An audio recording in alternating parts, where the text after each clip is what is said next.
Okay, we're gonna go ahead and do a quick video analysis of your forehand. We're gonna compare it to Hussein's. He does. We'll use him as a general guide. Your contact point won't ever really be as far as his in front will be, or your take back probably.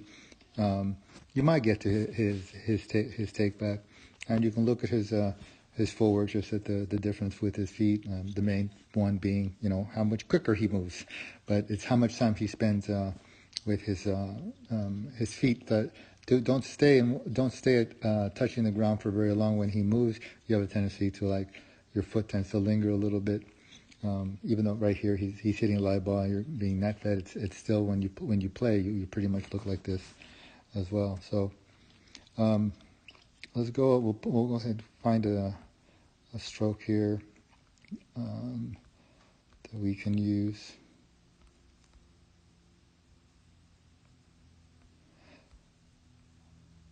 So here we go. So the main things that you have issues with that are fixable on your stroke are, first, your ready position and the way that you hold the racket. It's a little bit your squeeze is tight. Everything is still a little bit tight. It's much better than it used to be. How you take the racket back at this point here, the angle of your palm and how your wrist is laid back.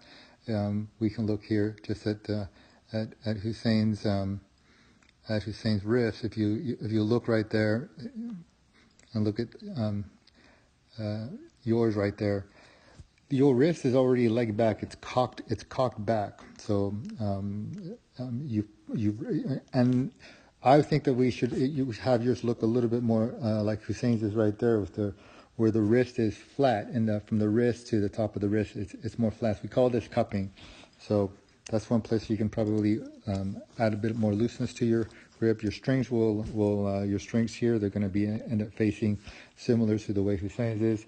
His grip is similar to yours, although I'm looking at your grip and I think it looks semi-Western, but at times I think you go a little bit too continental.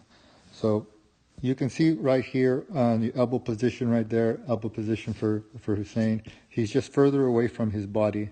Yours is much too close, I think, for the way that I want you to have it. You have and if you look at the way that you take the racket back, see, Hussein will take his elbow and he will lift the elbow back. The elbow is already back, and you really don't do that. You don't get to that position. Your elbow stays tucked. So this causes you to use the muscles that are closer to your hand and your wrist. Hussein is more relaxed. He's not using those muscles. It causes him to have more of a whipping action in his stroke. It makes the tip of the racket feel a little bit heavier the way he takes it back. So that's not the stroke I want for Hussein. This is it right here.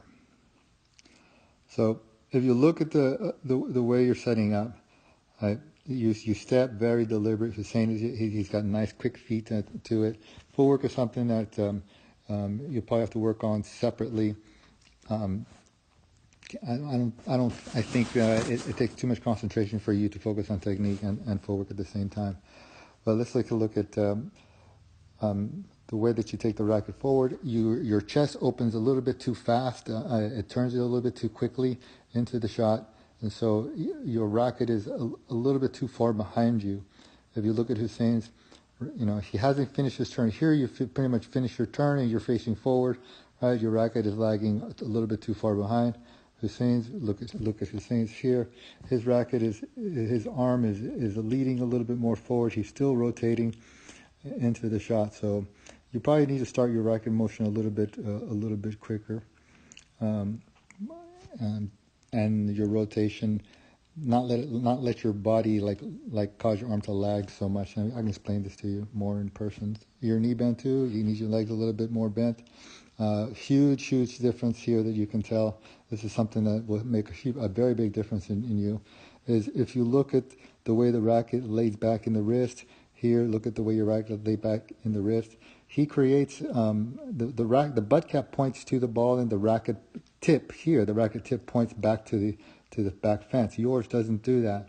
If you look at your, this angle right here, right where the bend is, right, it should be pretty much a 90-degree angle. If you look at here, he's got pretty much a 90-degree angle going on. So that's, I think, because your grip is too tight, your wrist is not loose enough. It doesn't flex back. If you look at Hussein's, right, it flexes back. And this is all good stroke, good players. The wrist will flex back. It flexes back a lot. And the butt cat leaps towards the ball for a longer period of time. His contact point is much further out in front of you. You can change the contact point. Your butt cap at this point should probably still be facing the ball. If we look over at Hussein's, his doesn't start to turn away from the ball until it's almost on top of it. Yours is still, your butt cap is already facing over towards the left. You're losing a lot of speed on this. You're losing a lot of whipping action into the ball.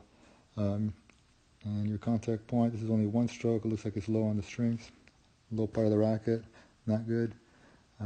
That's a smaller detail.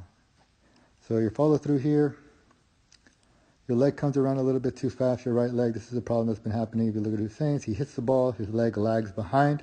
Right here, his leg is lagging behind. Yours is coming forward almost right away. He's completed his stroke, and then he brings the leg around. So that delay, you want to be able to have what's called loading.